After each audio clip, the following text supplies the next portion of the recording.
I've seen a lot of misinformation that is out there. I've seen a lot of mistrust that is out there. I've seen a lot of sharks that are out there that are basically biting people's head off and taking them on a ride, taking them on a journey. As I said, I've had personal experiences with some of these people who are very well known out in the industry, who are very well known out in this roaming house operator. They are called pioneers. They are called godfathers of roaming houses, or they're called the protectors and the proteges, or whatever you name them, right? They claim that to be.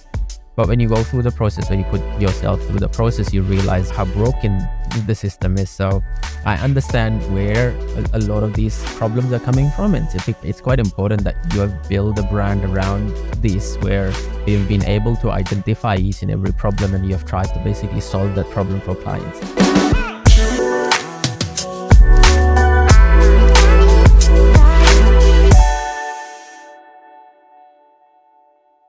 You're listening to Help Me Buy Property podcast, powered by Investor Partner Group. We help improve lifestyles by building scalable and sustainable generational wealth and passive income streams. We do this via our ecosystem that is a one-stop shop to all property investment needs, from evidence-based, data-driven buyers agency, industry-renowned portfolio reviews and property strategies, property development with and for clients, tax, SMSF, business structures advisory, and cash flow real estate. Everything we do is to help people achieve financial independence and not just basic financial freedom by using property as a tool and as a medium. Presently, we've launched Australian Property Academy, where we are training and teaching buyers agents, property advisors, property strategic partners, and secrets to finding investor-grade properties to astute investors. Connect now to experience it yourself, or drop in a line below at info@helpmebuy.com.au to get more information. Be kind and happy investing. Welcome to the last part of this roaming house series. Welcome to Help Me Buy Property podcast, powered by Investor Partner Group, exclusively with Rajan Sharma. As we explore the intricacies of investing in high cash flow properties through self-managed super funds, from debunking common myths to uncovering the benefits of one-part contracts. How do you buy co-living properties in super funds? Let's conclude that on this discussion today. Whether you're a seasoned investor or just starting out, this episode is packed with valuable insights to help you make informed decisions about your financial future. So let's get started. Let's look at some numbers for viewers and listeners so that they can get a bit of an understanding about what numbers are we talking about. Let's pick a 9-bedroom, 9-bathroom feasibility. All right, Moss. So to answer to your question, typical 9-bedroom, 9-bathroom, we should talk about getting a little bit deeper into the income and the expenses. We are sitting at, as I mentioned earlier, at a conservative $300 per week mark at a gross of $140K a year. Mm-hmm. And then when we actually, and as I said, that as a landlord, we have to pay all the utility bills, including the cleaning and the mowing of the property and the property management fee. As a ballpark, we are looking at around 32-ish a year going out in your expenses, including the property management fee. So you'll be left with around 108. So you're basically saying that roughly about 23% of the total expenses. So this is including electricity, insurance, if there is any gas, cleaning, property management, etc. All of that is included under the 23%. Okay, wow. Okay. I've always felt, and again, this comes back to how important the property management is, right? So when you hear property managers charging 20% or 25%, you can see that typically out of this number, and I think you mentioned 10%, so which means that a running cost of some of these things sits between 13 to 15%, let's call it 15%. And so, property management does make a big dent in what is the profit that you're going to take away home. It does, 100% it does. And that's why if someone is charging you 20%, I know it's not marketing, but reach out to us, because we have already negotiated a 10% including GST. But on a serious note, yes. I mean, if you're paying around 20% as the property management fee, I think overall you are actually taking out close to $28,000 to $30,000 even from your gross, which definitely is a huge dent in your net rent, which you can achieve. Moving on from there, I mean, what we also try to project in our detailed feasibilities to everyone is that what it looks like after post-tax even. So like I mentioned, 140K, you are looking at around a net rent pre-mortgage of around 108. But after you have paid your mortgage, considering the current interest rates, as a ballpark, we are projecting around anywhere between $45,000 to $50,000 as net in your account, which will keep on increasing with the rentals and the interest rates, hopefully going down in the next 3 to 5 years. Sure. Very interesting. Okay. And what sort of depreciation are we talking about on some of these properties? And if you talk about the depreciation, a very specific number for this property, we're looking at anywhere between approximately around $35,000, Okay. which then contributes to lowering down your tax implications. Obviously, that's what depreciation benefit is for. Yeah. So, which actually then makes a post-tax return really lucrative. And so something like this, where you're talking about, say, 1.1 million in acquisition, you were saying that you can get them refinanced at 80% LVR, which means that you need somewhere around, what, 250, including stamps, to basically acquire something like this. Is that right?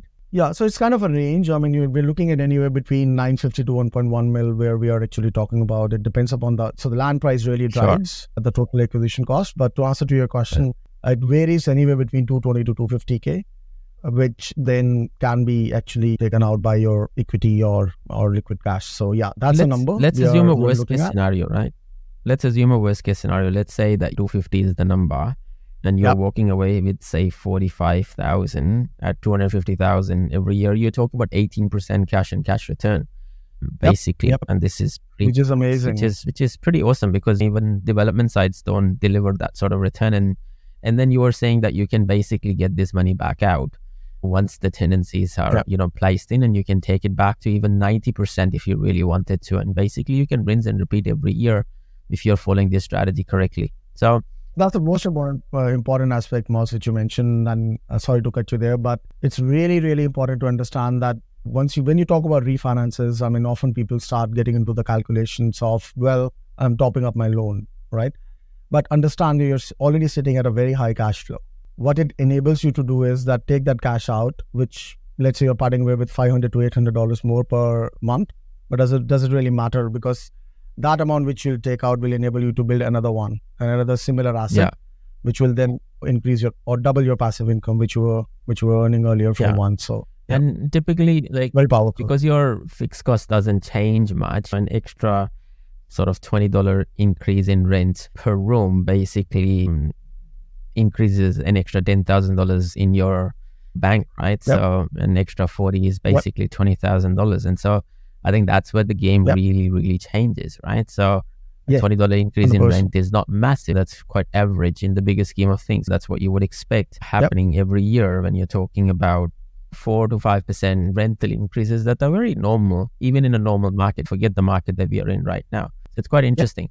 What about, and so let's switch off the conversation and go towards the SMSF investing. And so, of course, 18% cash and cash return makes a lot more sense in superannuation as well. So how does it work in SMSF? What is this one-part contract? Because, of course, you can't do developments in superannuation funds or self-managed superannuation funds. The developments are not allowed unless you have the full cash available to yourself. And not a lot of people, I do have some of my clients who can do it on cash, but not everyone can basically build these on cash in their superannuation. So how does one-part contract works in a really dumbed-down version for people to understand? And who does this? Of a company that does this, and maybe give them a shout out, give them a call, so that we know as to who these people are and how does it work and why do people opt for them? Right. I think I'll start with the why first. So for SMSF investment, this is one of the best investments they can ever do in their SMSF. And the reason is, of course, the high cash flow which comes in, but more importantly, the tax is capped at 15%, right? So you're not parting away with a lot of money to the taxman when we talk about if you're holding this asset in SMSF, that's one. Secondly, when we talk about when you have access to your super and it's post 65, and a lot of clients actually approach us who are nearing 65 or who are at 55 years of age, the way they look at it, and I mean, anyone can look at it that way, that once you pass 65, this asset becomes completely tax-free. So the premiums which you were talking about, 500K more, 600K more, 800K more, you're essentially not paying any tax on that, which is amazing. That's one. Secondly, the high cash flow. And then when we talked about 320, 340 and keeps on increasing, and from a 50,000 return, if you're at 100K net, I'm talking about, imagine that sort of income completely tax-free. So it's really it's a really good investment in your SMSF. Now, like you mentioned, and that's the why of it. Like if someone has around 350K to 450K in their SMSF, reach out to us. We have another brand, which is Smart Super Investment, and we can help you out in achieving that as well in your super. So I hope the why is clear, that it's a no-brainer essentially, because you are actually sitting on a huge passive income when you retire, completely tax-free.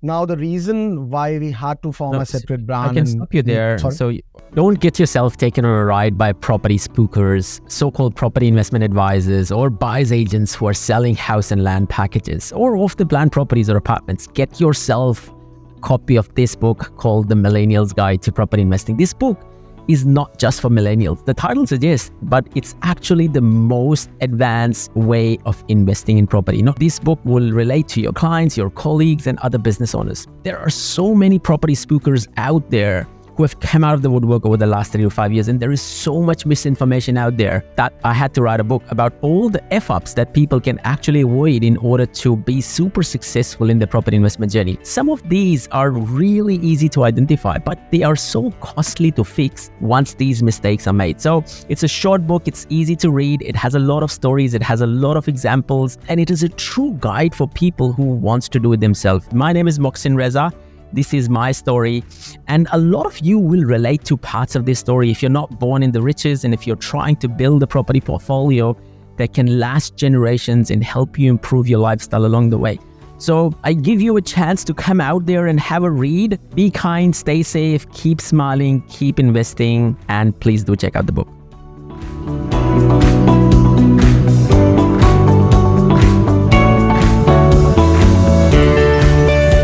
Of course, understanding the why from the buying side of things makes a lot more sense. But why would a person just not go out there and buy them? Why would they basically come out and build them through a one-part contract? I think that's the million-dollar question, right? Of course, the product itself, you've understood the pros and cons of the product.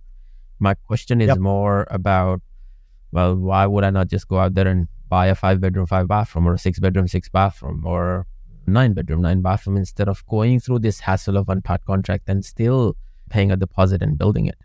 Yeah, I mean, I think it's a two-way answer. Number one, go to realestate.com.au and try searching for those, because they're not there in the market enough. Sure.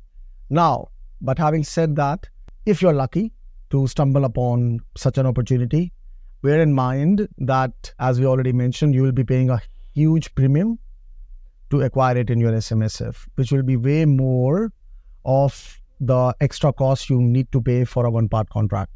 So you're getting the benefit of getting the brand new property, number one, if you're buying it in one-part contract.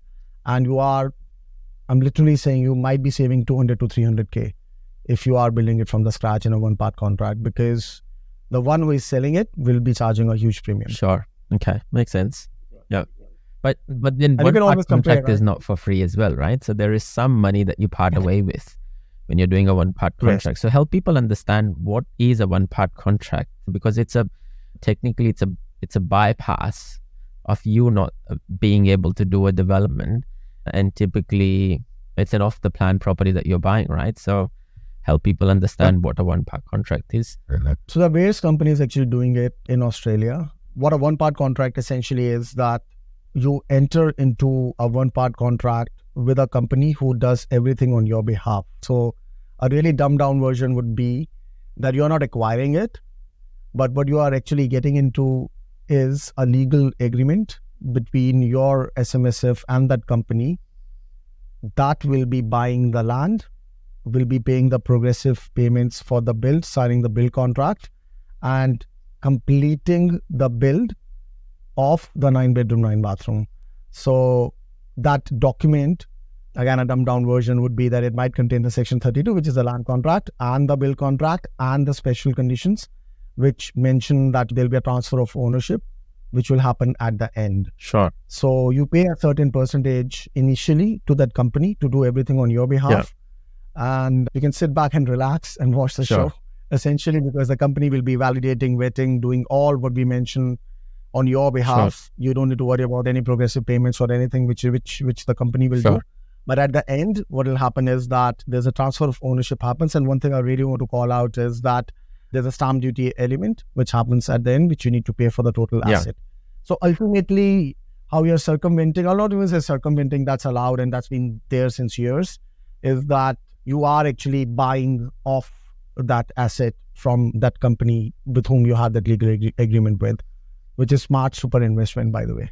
And so if I understand this correctly, so typically when you are going as a person building this in your own personal name or a trust or whatever that looks like, typically what you're doing is you're paying a stamp duty yourself and you're paying the holding cost and you're paying progressive payments. And so there is out of pocket that happens. There is a holding cost attached to this. And so what you're doing is you're basically hiring a company to do that on your behalf. And so all of this cost that you would be paying, basically it's the company that pays it. And the difference is that instead of you paying this on an ongoing basis, you pay this money upfront to these people so that they can manage this cash flow. And for them to provide this service, they charge a small fees, $30,000, $40,000, whatever that looks like.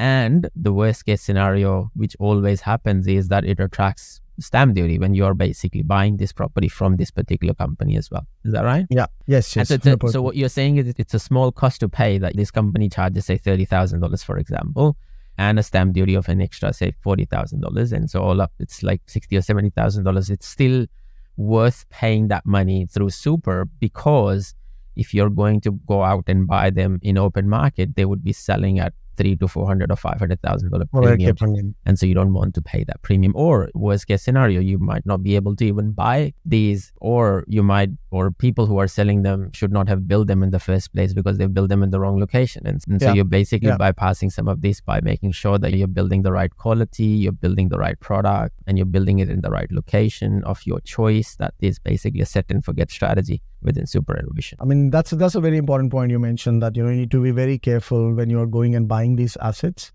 because they are high cash flow, right? Like someone has to be really having a very big personal issue or really wants to just go to Hawaii and enjoy life and has done with it to sell this. Otherwise, it's a very, very heavy cash flow addition, which no one would want to part away with if they've built it from the scratch. And you can't afford to make those mistakes in your SMSF especially.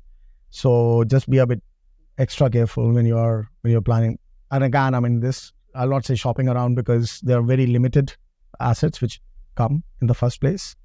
But boss, you nailed it, right? So this is how, I mean, actually, you are actually paying the company to take all the risk as well, which is one of the important things which we might have missed. I mean, you can understand that the company is actually buying the asset, paying the progressive payments, paying the legal fees, paying the stamp duty, everything on your behalf, ultimately to build an asset for you. It's a pretty small cost as compared to what you'll be paying. So yeah, I'll leave it on you in regards to how good it is, because if you compare it with any other asset, which is more traditional in nature in SMSF versus this, because this actually generates and puts in cash back in your SMSF, which can then enable you to build 4 or 5 till you retire. And then certainly you can be, depending upon how old or young you are, you might be having 500K passive income in your super, which is completely tax-free. Yes. Yeah. After you turn 65. That's the potential actually we are talking about here. 100%. And look, I mean, this has been an interesting episode. This has been an interesting conversation. I've played the devil's advocate all along, trying to basically nail down each and every conversation that I've had across various different times, various different people. I've seen a lot of misinformation that is out there. I've seen a lot of mistrust that is out there. I've seen a lot of sharks that are out there that are basically biting people's head off and taking them on a ride, taking them on a journey. As I said, I've had personal experiences with some of these people who are very well known out in the industry, who are very well known out in this roaming house operator. They are called pioneers. They're called godfathers of roaming houses, or they're called the protectors and the proteges, or whatever you name them, right? They claim that to be. But when you go through the process, when you put yourself through the process, you realize how broken the system is. So I understand where a lot of these problems are coming from. And typically, it's quite important that you have built a brand around, you've been able to identify each and every problem, and you have tried to basically solve that problem for clients.